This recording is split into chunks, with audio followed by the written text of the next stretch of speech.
Volta às aulas, pandemia, direito à educação e direito à saúde. Bom dia, Cris. Bom dia a todas as ouvintes da Rádio Noroeste FM. Nossa coluna de Direitos Humanos de hoje, nós gostaríamos de dialogar sobre uma questão que vem sendo debatida com muita intensidade por todo o Brasil e também em Campinas, no estado de São Paulo. Se refere ao retorno das aulas presenciais em escolas da rede pública e particulares, agora no mês de outubro. Bom, há um argumento de que se não houver esse retorno às aulas, o calendário escolar vai ficar ainda mais prejudicado e que isso vai trazer graves prejuízos, ao direito à educação dessas crianças e adolescentes que tiveram até agora teleaulas e outros procedimentos desse tipo. Ao mesmo tempo, existe uma enorme preocupação do setor da saúde pública, expresso por muitas pessoas de diferentes governos, de diferentes partidos, sobre a insegurança sanitária para esse retorno às aulas de crianças e adolescentes. Imagine, por exemplo, crianças aí na fase de educação infantil, pré-escola, como se vai se garantir o distanciamento adequado para que não ocorra um aumento aí de contaminações. Ora, vamos falar bem a verdade, ninguém acredita que isso seja possível. O que está sendo colocado é que, infelizmente, conscientes disso, autoridades públicas na área da educação e com a conivência de algumas autoridades da área da saúde estão defendendo essa possibilidade de retorno. Então, em primeiro lugar, é necessário se dizer sem nenhum temor, sem nenhum constrangimento. É um risco gravíssimo que está se propondo de retorno às aulas para crianças e adolescentes, principalmente para as crianças bem de menor idade, na fase da educação infantil pré-escola, porque é quase impossível se controlar e evitar que as crianças não vão entrar em contato. Aliás, se adultos já têm entrado em contato, e a gente tem visto aí bares noturnos em São Paulo, Rio de Janeiro, com altíssima frequência, sem máscara nem coisa nenhuma, vamos imaginar como serão as crianças nas escolas. Escolas em geral não capacitadas a um retorno. Quantos alunos vão retornar? Como vai ser o distanciamento? Quais as condições de higienização dessas escolas adequadas para essa situação da pandemia? Isso não pode ser ignorado. Nós não podemos trabalhar questões que são tão sérias de forma leviana. Por outro lado, o argumento de que é necessário retornar por causa do prejuízo ao ano letivo deveria ser encarado aqui sob alguns aspectos. Nós devemos também ter coragem de abordar e não ficar aceitando as cortinas de fumaça. Primeiro, que nós sabemos muito bem que as teleaulas que foram colocadas nas redes públicas em boa parte do país têm uma eficácia do ponto de vista didático pedagógico baixíssima.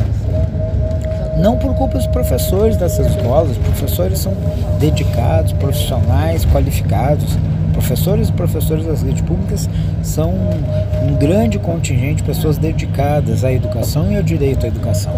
Entretanto, a maioria, grande número, mas principalmente a maioria dos alunos e alunas das redes públicas não dispõe de computadores e internet em casa em condições de acompanhar teleaulas de maneira adequada.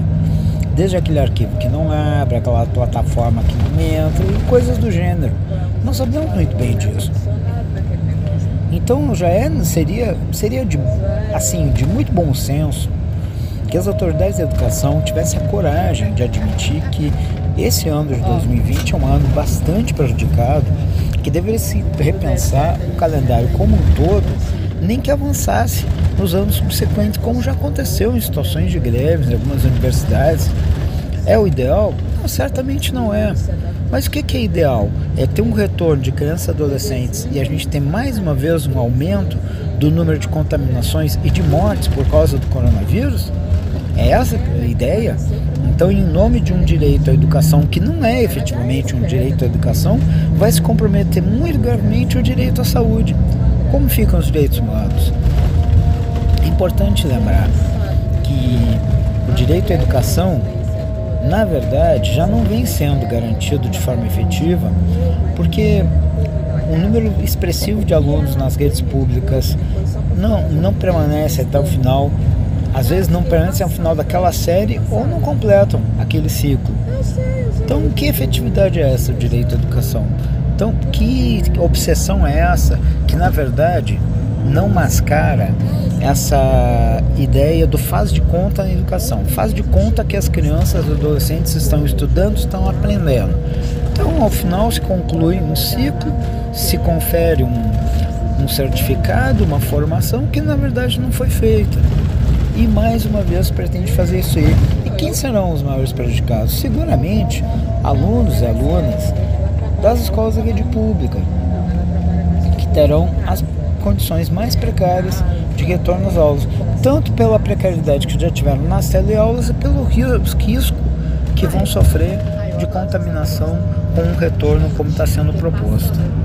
Portanto, do ponto de vista dos direitos humanos, o direito à educação, que é um direito fundamental, não pode jamais se confrontar com o direito à saúde, que é outro direito fundamental, e acima de tudo é preciso se escancarar de maneira um pouco mais explícita do que nós estamos falando de fato. Se é um direito à educação de maneira efetiva ou um faz de conta, como vem sendo, e muito, lamentavelmente, a ideia daquela palavra de ordem, toda criança na escola. Porque ainda que se matriculassem todas as crianças, um grande número não permanecia. E, mais uma vez, as elites dominantes desse país faziam de conta que estavam garantindo um direito às maiorias pobres, trabalhadoras do Brasil.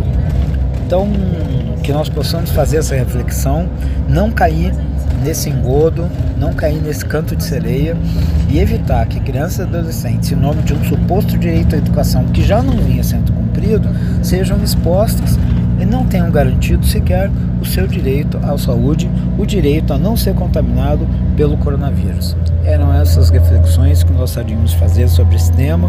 Muito obrigado.